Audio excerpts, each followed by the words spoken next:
Hi, my name is Sarah DeWitt. I've been teaching for 5 years, and this is my third year at Shelby County High School.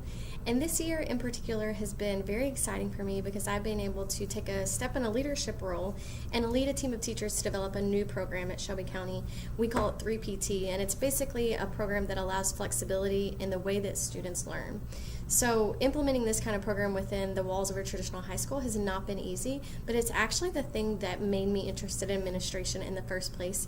Being able to see students in a completely new and different environment, learning in a very untraditional way, has opened my eyes to how I can help lead the shift in education as an administrator.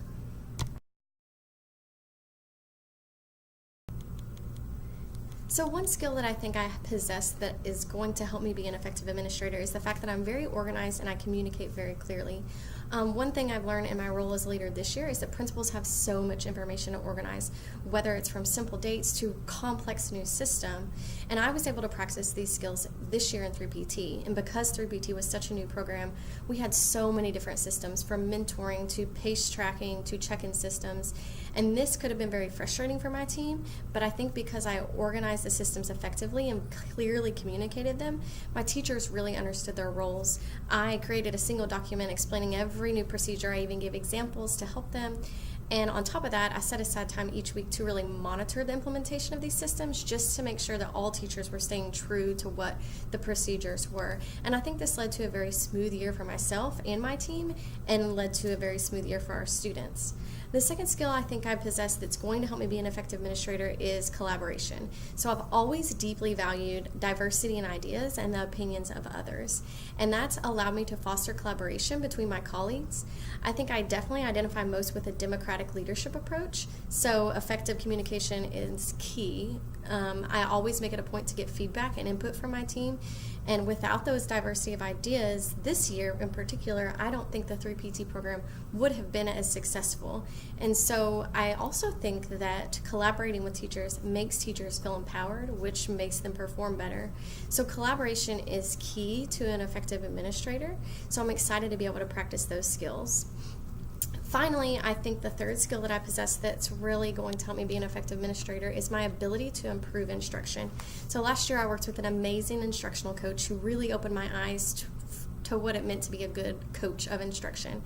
And through him I learned how to push teachers past their limits and really grow. And so last year I was able to complete walkthroughs of teachers and kind of be able to be in a coaching position. And I think the thing that I learned and that was most obvious to me is the importance of an inquiry-based approach when dealing with improving instruction. So it's really not beneficial if an administrator goes into a classroom and tells a teacher, these are the things you need to work on. But by allowing teachers to reflect on their practice and come to those conclusions on their own, they're going to improve more.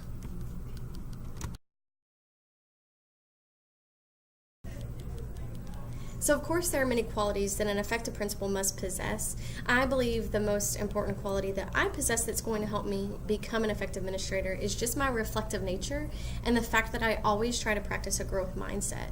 So no matter what I'm doing, whether it's personally, whether it's my performance here at school, or different programs throughout the building, I'm always asking questions on how I can improve and how things can get better. This year in 3PT, since it was such a new program, I constantly had to keep data. Then I reflected with my team on that data and then implemented any changes that were necessary. And I think this is essential for a good principal, just to have a nature that is reflective. I think the second quality that I have is a solution-driven attitude. So I've always strived to try to fix the root of the problem. I don't like to settle on an easy fix or a quick fix just because. So I really like to get at the root, and especially with behavior of students. Instead of just simply seeking a consequence for the student, I really try to understand what is motivating the student to act that way in the first place. And I really think that I can apply this solution-driven attitude to different educational reforms and things that are going on in the building as a principal. And finally, I definitely think I have an authentic and personable attitude. I really believe in the importance of being open and transparent with your staff because I think that builds those personal professional relationships. I don't really ever feel the need to play a role for people, which I know sometimes principals do, and I think in turn that causes people to trust me. I know that everybody wants to feel important and they want to feel heard, so I always try to get to know the individual. So unlike the past, today's schools have to move beyond just a place for knowledge acquisition. Instead, we have to start developing other skills in children like collaboration, communication, problem solving, leadership. And in my opinion, the only way to achieve that is by personalizing curriculum for each student or groups of students. So some students are going to learn these 21st century skills best through project-based learning. Some are going to learn best through internships, some through self-paced learning. No matter what it is, I think it's our job as educators to personalize the curriculum in that way, and I think that's how we build 21st century learners. We have to start setting up systems that allow us to personalize learning to foster skills and not just knowledge acquisition. And so I'm super excited that this year we're kind of starting to head that way with our new 3PT program. And while it's still in its infancy, I really have high hopes for 3PT, and it will eventually produce 21st century learners in this way.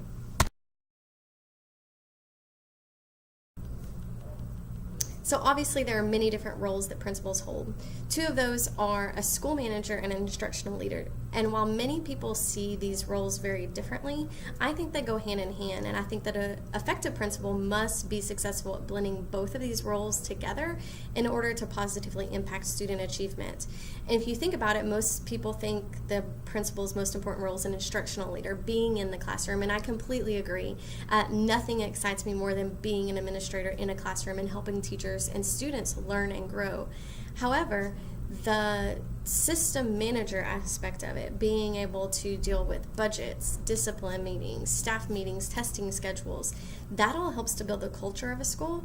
And we know that if a culture and community is not in a school and it's not positive in a school, then instruction is going to suffer. So I think that it's really up to the principal to mold these two roles together and find a way to be successful.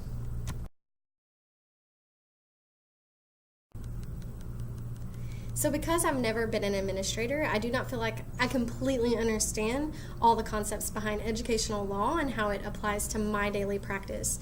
I'm specifically uninformed in laws regarding special education requirements, any other policies, and definitely the state accountability system. So through my coursework here in my program, I definitely want to learn more about state accountability and just different aspects of educational law that really shape my practice every day. So in conclusion, I firmly believe that a shift in the education system must take place. I think the world is rapidly changing while educational practices are kind of staying stagnant. And I think education has to go beyond this one-size-fits-all model and begin creating systems that truly personalize learning. And so that's what I'm most excited about as a principal, is being able to take risk and going out on a limb and trying new things. And promoting this shift is a heavy burden on educators, but for me, it's really the reason I want to become a principal. And after this year as a leader of a completely new and innovative program, I really believe that with a leader who's reflective and organized, competent in different instructional strategies, solution-driven, that this transition can become a reality.